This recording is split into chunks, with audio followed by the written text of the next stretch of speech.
બારડોલી શહેર ભારતીય રાષ્ટ્રીય કોંગ્રેસ સમિતિ દ્વારા એસઆઈઆરની કામગીરી અંગે પ્રાંત અધિકારીને આવેદનપત્ર આપવામાં આવ્યું. આવેદન બારડોલી શહેર કોંગ્રેસ પ્રમુખ કિરણભાઈ લાકડાવાળાની આગેવાની હેઠળ આપવામાં આવ્યું. બારડોલી શહેર ભારતીય રાષ્ટ્રીય કોંગ્રેસ સમિતિ દ્વારા એસઆઈઆરની કામગીરી અંગે પ્રાંત અધિકારીને આવેદનપત્ર આપવામાં આવ્યું. આવેદન બારડોલી શહેર કોંગ્રેસ પ્રમુખ કિરણભાઈ લાકડાવાળાની આગેવાની હેઠળ પ્રાંત કચેરી ખાતે રજૂ કરવામાં આવ્યું. આવેદનમાં વધુમાં ઉલ્લેખ કરાયો હતો કે અગાઉ જરૂરી પુરાવા રજૂ કર્યા હોવા છતાં ફરીથી વધારાના પુરાવાઓની માંગ કરવામાં આવી રહી છે, જેના કારણે નાગરિકોને પુરાવા જમા કરાવવામાં ભારે મુશ્કેલીઓનો સામનો કરવો પડી રહ્યો છે. નગર કોંગ્રેસે માંગ કરી હતી કે સમગ્ર પ્રક્રિયા અંગે પુનઃ ફેરવિચારણા કરવામાં આવે, જેથી નવી બૂથ યાદી જાહેર કરવામાં આવે, મતદારોમાં સર્જાતી ગેરસમજ દૂર થઈ શકે. આ તમામ મુદ્દાઓને લઈને બારડોલી શહેર કોંગ્રેસ સમિતિ દ્વારા પ્રાંત અધિકારીને આવેદન આપવામાં આવ્યું.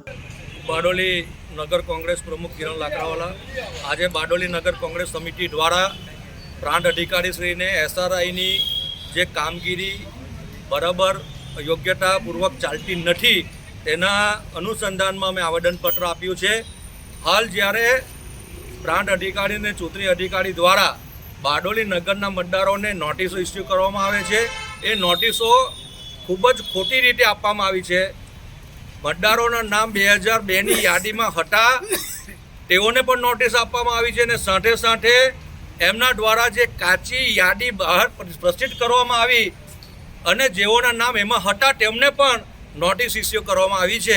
એનો અમે સખત વિરોધ કરીએ છીએ.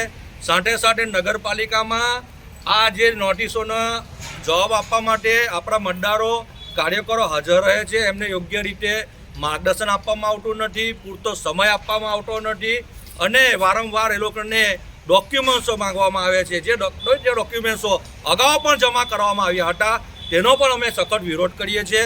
આજે પ્રાંત અધિકારીશ્રીને અમે આવેદનપત્ર આપીને સૂચન કર્યું છે અને કહ્યું છે કે એમાં સ્ટાફ વધારવામાં આવે અને પુનઃ વિચાર કરવામાં આવે. અગાઉ જેના ડોક્યુમેન્ટ્સો જમા થઈ ગયા છે, જેનું નામ પ્રસિદ્ધ થઈ ગયા છે, એઓની નોટિસ ફરીથી ઇસ્યુ કરવામાં ન આવે અને એમને પુનઃ મતદાર યાદીમાં એમના નામ જોઈન કરવામાં આવે. સાથે સાથે બૂથની યાદીઓમાં પણ વિસંગતતાઓ જોવા મળી છે. 1 કિલોમીટરના અંતરના બૂથો છે, એરિયાઓ છે ને એક બૂથમાં સમાવેશ કરવામાં આવ્યા છે. એ યાદી પર પુનઃ વિચારણા કરીને એક જ બૂથમાં નજીકના બૂથો, નજીકના એરિયાનો સમાવેશ કરવામાં આવે છે. તેની પણ અમે પ્રાંત અધિકારીશ્રીને જાણ કરી છે. એના પર ગંભીરતાપૂર્વક વિચાર કરવામાં આવે. બસ આટલું જ. જય હિન્દ, જય ભારત, જય જય ગીર.